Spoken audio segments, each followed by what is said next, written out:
ഗോപാലകൃഷ്ണ, ആന്ന് നീ കഞ്ഞിയൊക്കെ തിന്നത്? മനസ്സില്ല. അതെന്താ നിനക്ക് മനസ്സില്ലാത്തേ? വന്നിട്ടുണ്ടല്ലോ പുതിയൊരുത്തിന്, അവനെ കൊണ്ട് വെപ്പിക്കരുതോ? അത് ശരിയാണല്ലോ, അവനാണെങ്കിൽ മാസം കൃത്യമായിട്ട് വാടകയും തരും കഞ്ഞിയും വെക്കും. അത് കൊള്ളാം. അപ്പൊ നിനക്ക് ഇവിടെ പണിയൊന്നുമില്ല? നാളെ എന്താക്കിയാ? നാളെ വെള്ളിയാ. എന്തേ? നല്ല ദിവസമാണല്ലോ. നീ ഒരു കാര്യം ചെയ്യ്, ഈ ഉടുപ്പൊക്കെ എടുത്ത് പെട്ടിയുടെ ഉള്ളിലാക്കിയിട്ട് കാലത്ത് തന്നെ സ്ഥലം കാലിയാക്ക. അങ്ങനെ ഇപ്പൊ അവനെ കൊണ്ടൊപ്പിച്ചിട്ട് എന്നെ വാക്കാൻ നോക്കാൻ ഇനി വെക്കാം. പക്ഷെ ചമ്മന്തി ഇറക്കാൻ എന്നെ കിട്ടത്തില്ല. എന്താ, എന്തെങ്കിലും നിസ്സാരമായിട്ട് തേങ്ങ എടുത്തിട്ട് ഒരു കൂട്ടാൻ വെച്ചാൽ മതി. അങ്ങനെ വൈക്ക് വന്നാ എല്ലാവർക്കും.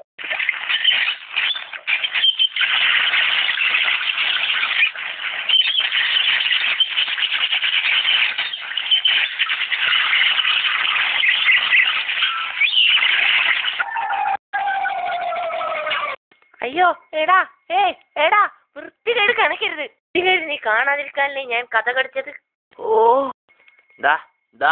നീ എന്തിനാ പാറാവ് നിൽക്കണേ? അപ്പേച്ചിട്ട് അവന് ഇത്ര നേരം അലക്കിക്കൊണ്ടിരിക്കായിരുന്നു. ഞാൻ കേറാൻ നോക്കിയപ്പോ ഓടിക്കയറി. ഒന്നിറങ്ങാൻ പറഞ്ഞ എനിക്കൊരു ഇന്റർവ്യൂ ഉള്ളതാ. പിന്നെ കക്കൂസിലല്ലേ ഇന്റർവ്യൂ, കുറച്ചിരുന്ന് പുറത്തിറങ്ങി. ഞാനിപ്പോ കയറിയതല്ലോ. മൊത്തമായിട്ട് എന്റെ വ്യക്തിപരമായ കാര്യങ്ങളിൽ ഇടപെടരുത്. ആവശ്യമുണ്ടായിട്ട് കയറിയതല്ല. ആവശ്യമുണ്ടെങ്കിൽ കയറിയിട്ടൊന്ന് കയറി നോക്കി. പിന്നെ നിന്റെയൊക്കെ മലം പരിശോധിക്കല്ലേ എന്റെ ജോലി. ഓടി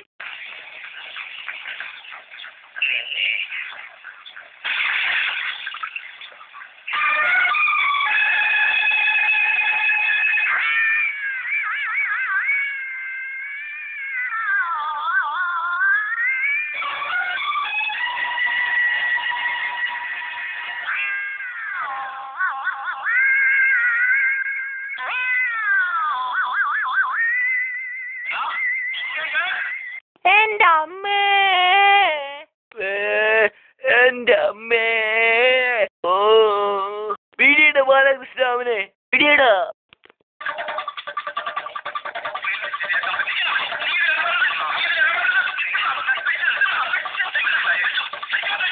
എന്റെ അമ്മേ.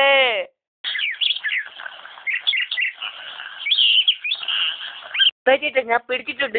വേഗം എണീറ്റ് വാ. വന്ന് തല്ല് വേഗം വാ.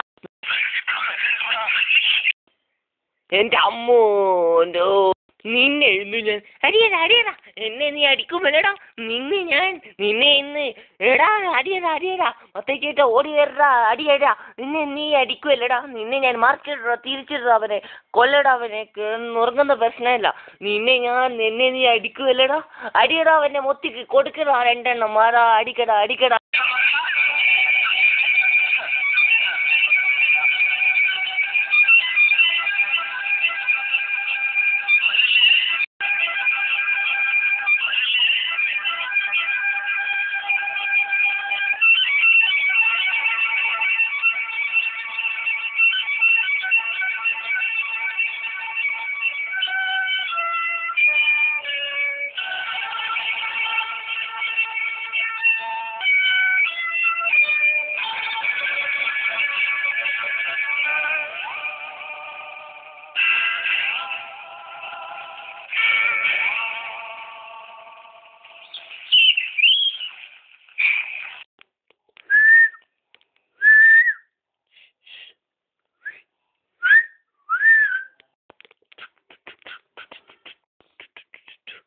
മുണ്ട്.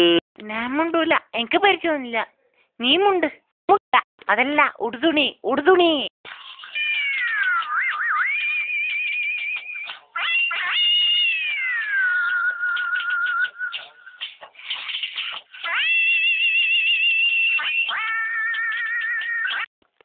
മുണ്ടു തരാൻ. പ്രശ്നം വല്ലതുമുണ്ടെങ്കിൽ ഞാൻ പിന്നെ വരാം. പ്രശ്നമൊന്നുമില്ല. ഞങ്ങൾ നാടകത്തിന്റെ റിഹേഴ്സൽ നോക്കുകയായിരുന്നു. അതെ, ഈ ചവിട്ട് നാടകം ഞങ്ങൾ സ്ക്രിപ്റ്റുകളായി. ഇത് ആശാന, ഞങ്ങളുടെ പുതിയ നാടകമാണ്. ഒന്നിക്കിന്റെ കളരിക്ക് പുറത്ത്, അല്ലെങ്കിൽ ആശാന നെഞ്ചത്ത് എന്ന് പറഞ്ഞാൽ ഏതായിട്ട് ഈ ഭാഗത്തായിട്ടാണ് ഇവർ